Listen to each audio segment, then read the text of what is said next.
Halo Semansa. Jadi kami bakal ngajakin kalian untuk ke Museum Al-Quran di Medan. So, let's go. Guys, jadi ini dia Museum Al-Qurannya. Langsung aja kita masuk ke dalam.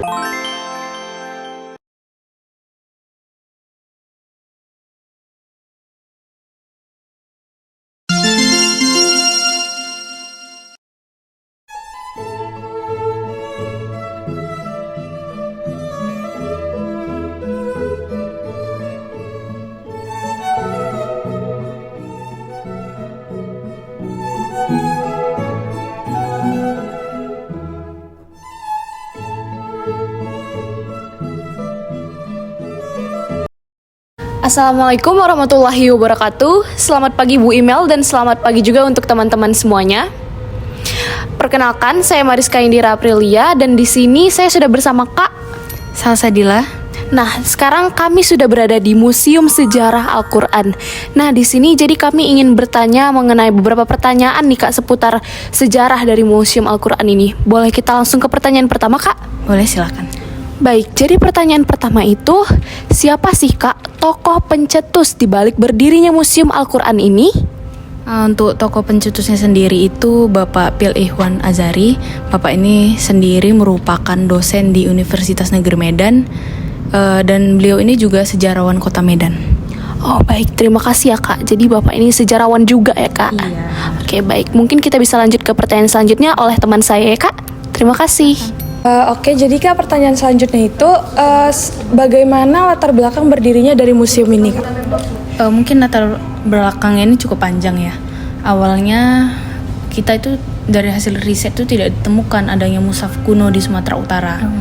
Oleh sebab itu Pak Iwan tadi atau dosen kami, dosen dari Unimed kami mencari terus, melakukan penelitian terus. Akhirnya ditemukanlah mushaf ini, mushaf dengan iluminasi kuno ini di pantai timur Sumatera Utara.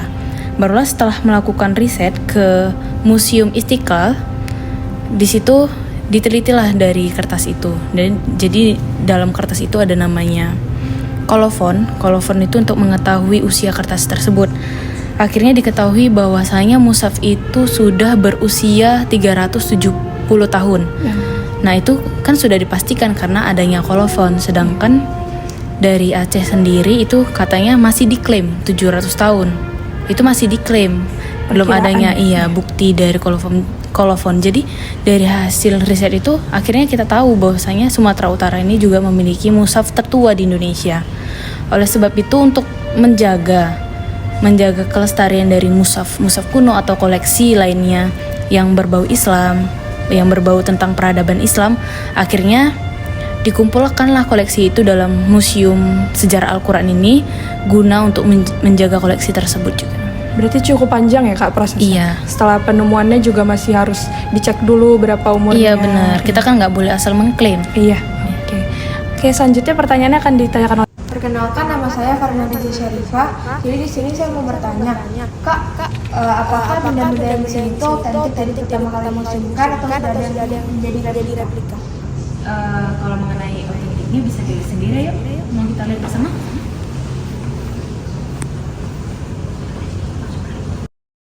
Bisa dilihat dari kertasnya aja, pasti kalian udah bisa ngeliat.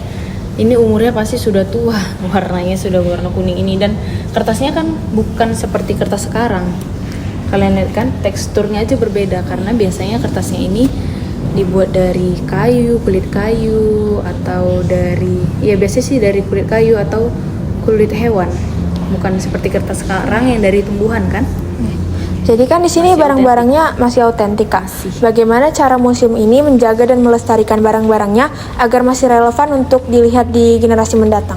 Ya, tentunya kan sekarang udah zaman now ya, kita juga tahu zaman now. Untuk pemeliharaan sendiri, kalian di sini bisa lihat ya, bisa kalian saksikan lah satu-satu mushafnya ini. Ada gelas-gelas kecil di dalamnya.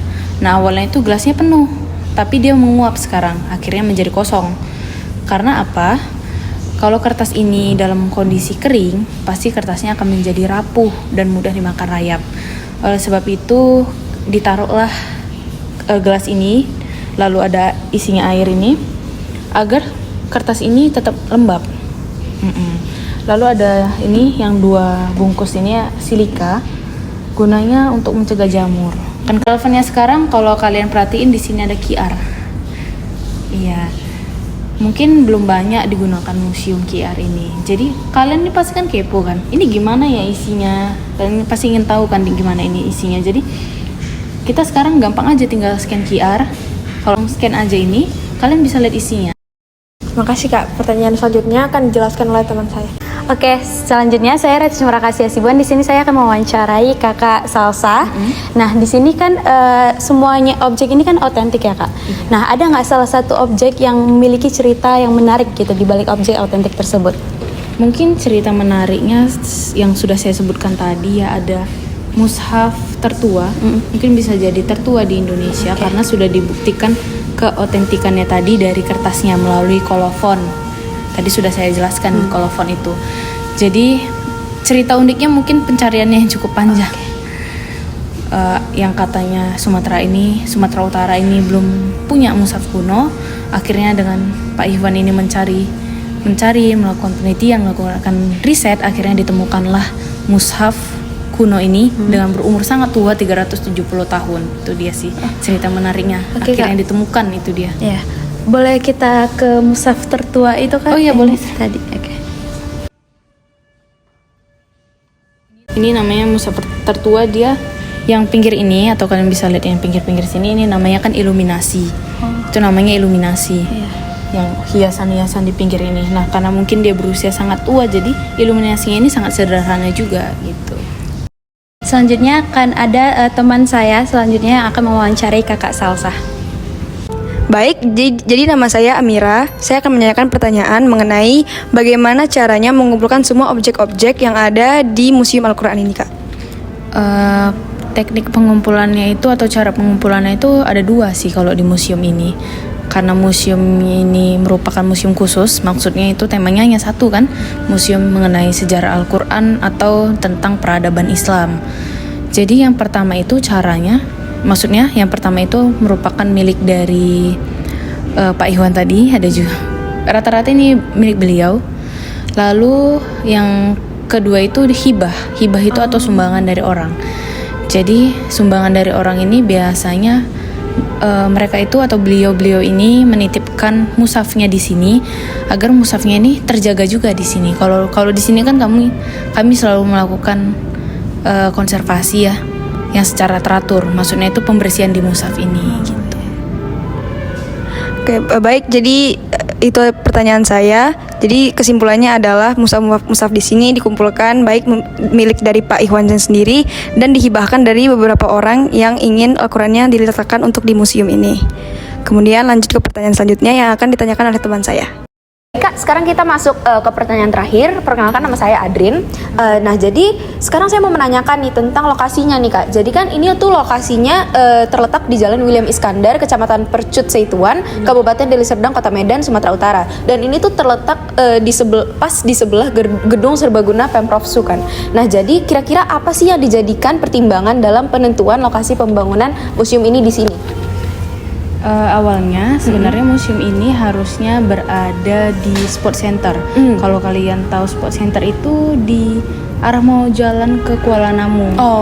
Tapi karena belum selesai, akhirnya dengan banyak pertimbangan ditetapkanlah di sini karena banyak di sekeliling ini atau di dekat dari GOR ini banyak sekolah-sekolah Islam. Ya, seperti kalian tahu ada UIN, ada MAN 1, ada MAN 2, lalu ada MSen juga. Jadi pun mempermudahkan orang-orang yang mau melakukan penelitian juga. Oh iya, benar. Baik Kak, terima kasih atas jawabannya.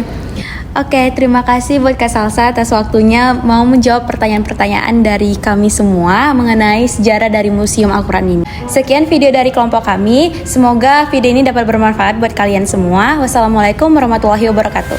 Dadah.